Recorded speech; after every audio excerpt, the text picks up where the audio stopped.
What's up, my friends? I'm Night Eagle and welcome back to the game has started!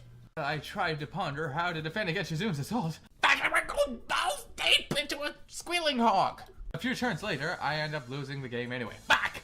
How's it going? I want to eat your heart. Yeah, last time, really not much happened. We played a game of Risk with the Shizunes and the Mishes, and we met a demon painting. The second one, the sister of the first. Oh God, why is there two of them after my soul now? Let's get back into this. Whoa! Speaking of which, she's right here. We're going to ignore her for now. I don't know nothing about birds and no babies. One flight of stairs and I run into plot problems. Okay. The second floor hallway is a carbon copy of the third floor one, except for a very, very different painting.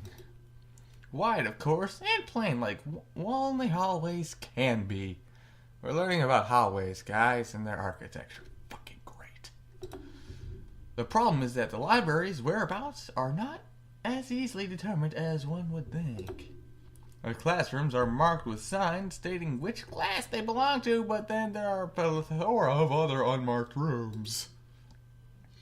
Is the library one of them, or is it just somewhere down the hallways? I bet on the latter and choose my direction at random. Hell yeah, that sounds like a plan. Rolling around randomly until you die. It sounds great. And after I turn around the corner, an unmarked door draws my attention because it's not closed.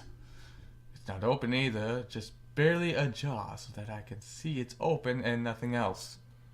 It's not open, but it's not closed. It's openly closed. There we go, let's say that. It would make sense for the library door to be invisibly open, and while this one is not quite that, it's good enough.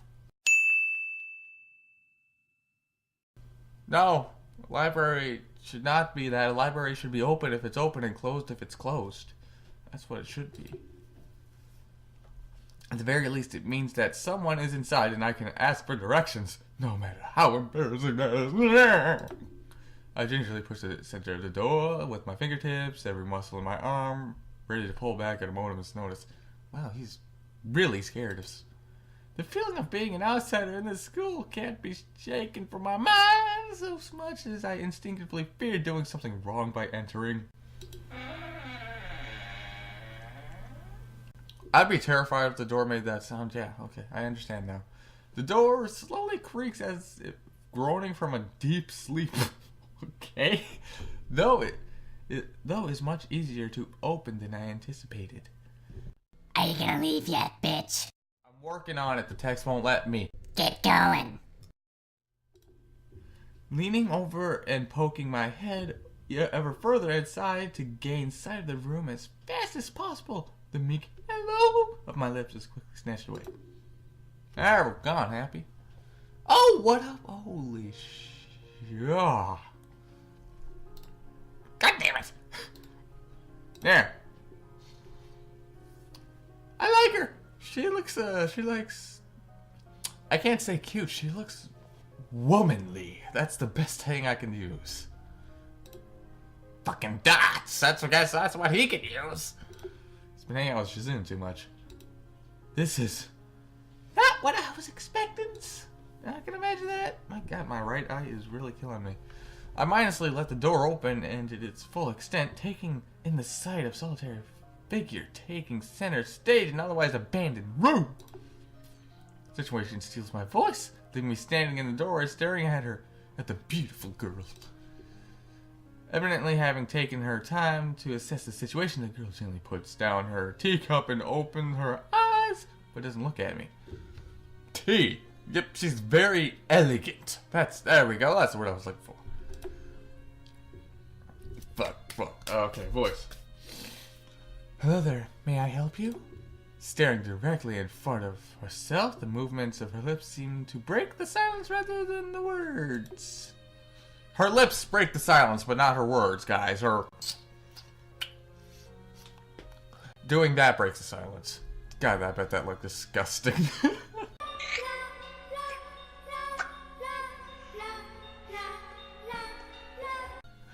However, it's the soft, measured voice that reminds me she is being separate from the roof itself. Okay. Not only is she likely the tallest girl I've ever laid eyes on, holy shit, she beat Shaquille O'Neal, but even among the foreigners I've met, she's strikingly distinct.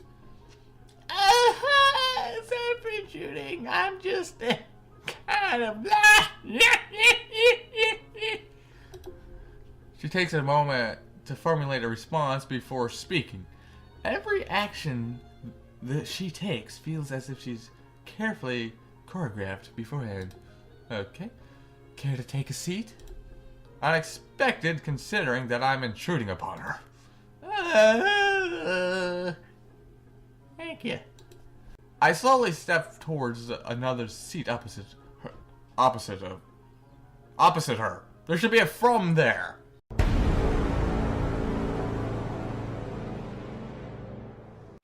The girl resting the teacup and saucer on the wooden table in between. The way she doesn't track my movements with her head is telling. That and the slight cloudiness in her eyes means she must be at least partially blind like the Kenjis. Come to think of it, her voice doesn't have a detectable accent either. I guess she must be half Japanese. Yes, halfies. She's a mudblood. As I take my seat, her composure takes me slightly off guard. Her air of relaxed confidence makes the silence entirely comfortable. Okay, son. The calming atmosphere is so very different from the student council office. I could imagine with Misha's insane laugh. I take it you're a new student to Yamaku? Yeah. I transferred in yesterday's. I get the distinct feeling my speech patterns don't match the formality of hers, accented by her retrained bow of greeting. One which I hasten to match before realizing the futility of my action. God damn it. I'm Lily Satow, pleased to meet you. And her name is Lily.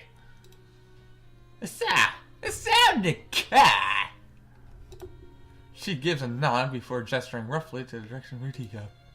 Would you care for a drink? Sure, girl, why not? As much as it pains me, I can't keep step with her formality in the proceedings.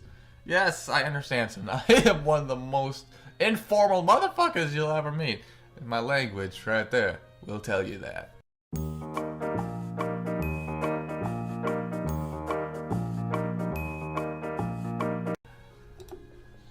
She gives a kind nod, taking the request in stride. Oh, I want to see more of the lilies. Without another word, she steps off the chair and prepares a second cup of tea from the collection of supplies laid along the shelf. I brush here, I brush there. She left her left hand often slightly touching the side of whichever container she's pouring into. It seems to be a process she followed dozens of times before. As I lean sideways to see around her back, she seems to use her long, dainty finger to measure the right amount of water in the cup. It's one thing to see the different disabilities the students in my class have, but it's quite another to see how everyone seems to adapt. Yeah, I bet that is interesting. Shizune and Misha have no problem working together to communicate to me, and Lily herself seems to have workarounds of problems I'd never thought of. While I feel slightly guilty about her doing the work, she seems pleased to be following the correct process of the offer of preparing the drink. So, her soft voice brings me out to silence observance. Hey, girl, what up? Which room here are you looking for? It's not often the classroom is visited after school. The school library, Shizune and me, some classmates, told me it was on this floor. She finishes the pouring the water in the teacup as she nods. A small metallic tapping coming from the teacup indicating that it is being stirred. I'm aware of Miss Hakami. Okay. I'm aware of Miss Hakami. God damn it! I can't say that word. You failed!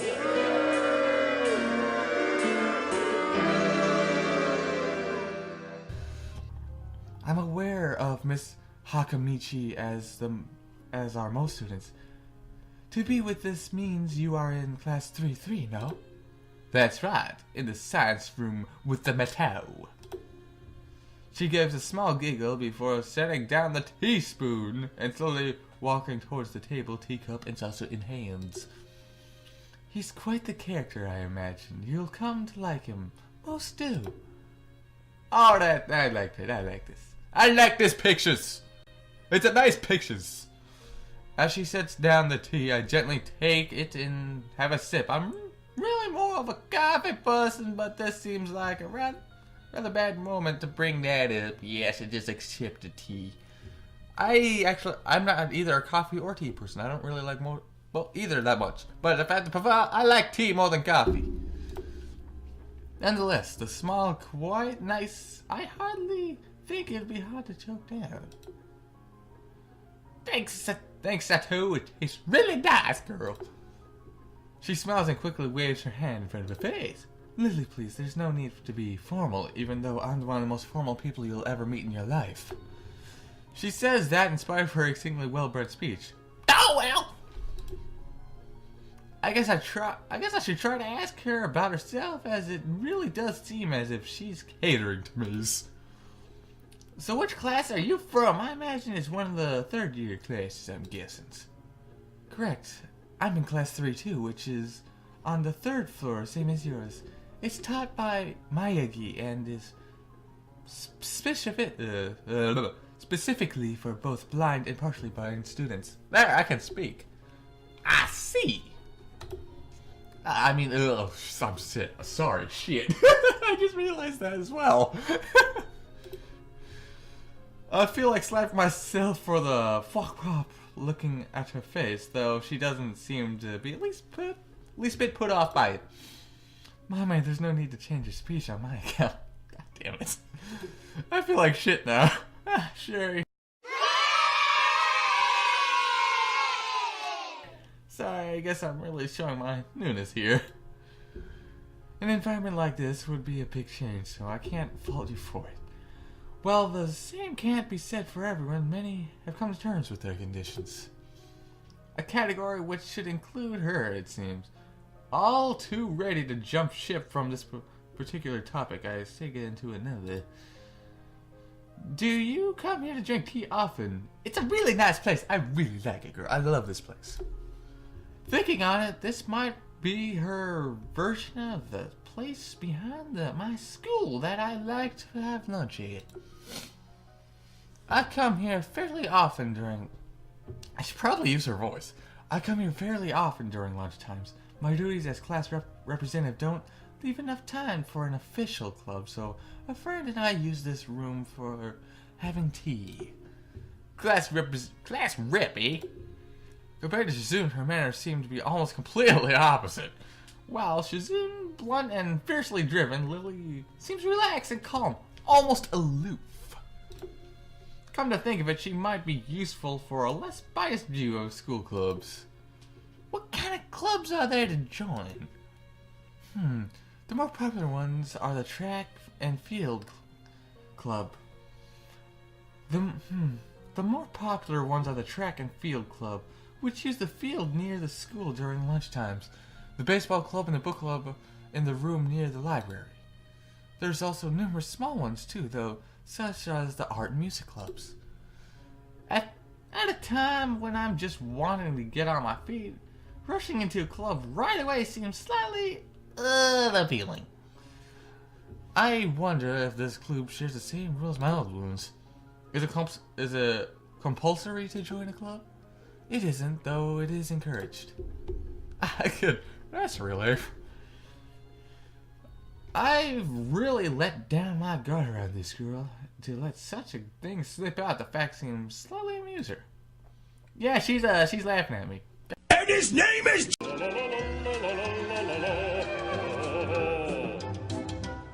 God damn it, girl. Not wanting my tea to get cold, I finally started drinking it as Lily does. Shame.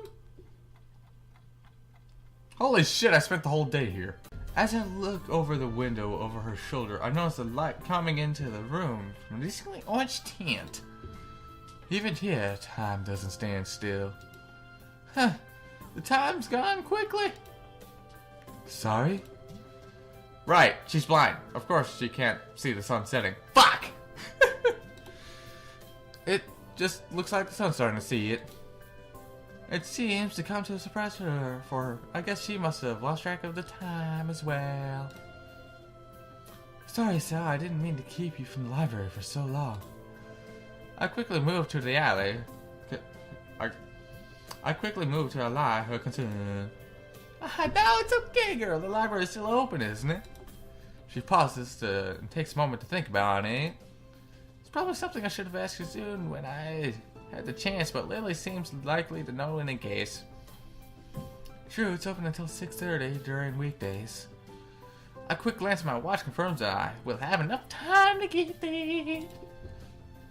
I might get going in that case. Well, it's been nice talking with you, Lilies. She smiles and gives a deep nod, her hands still neatly folded on the table in front of her. It was my pleasure. Oh, come to think of it, shall I show you the way to the library? You could possibly ask for more help. I should be able to find it all right. Well, unless my navigational skills fail me again. Fuck. Which they seem to have a habit of doing. Fuck.